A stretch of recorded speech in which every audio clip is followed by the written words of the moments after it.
ba ang loob ni Daniel kay Alden dahil sa movie nilang Hello, Love, Goodbye? Narito ang mga kasagutan sa interview with Daniel Padilla.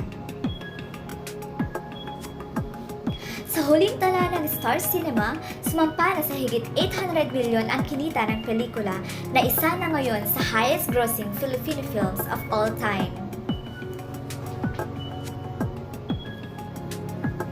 Siyempre, very proud! Kanina nga nagsimba kami para lang magpasalamat sa lahat ng mga blessings na natamo niya.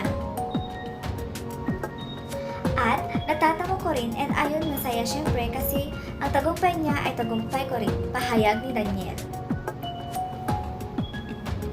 Dahil naiparas na sa ibang leading man ang nobya, suportado din daw ni Catherine ang posibilidad na makikipagtrabaho niya sa ibang leading lady.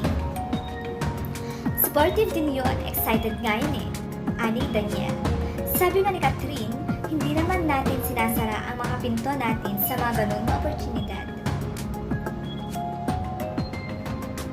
Proud ang boyfriend ng aktor para sa kanyang girlfriend na si Catherine Bernardo sa tagumpay ng pelikula nito na Hello, Love, Goodbye, kasama si Alden Richards. Sa ngayon, abala si Daniel sa music video na Mabagal na isa sa mga awitin na kasali sa Himig Handog 2019.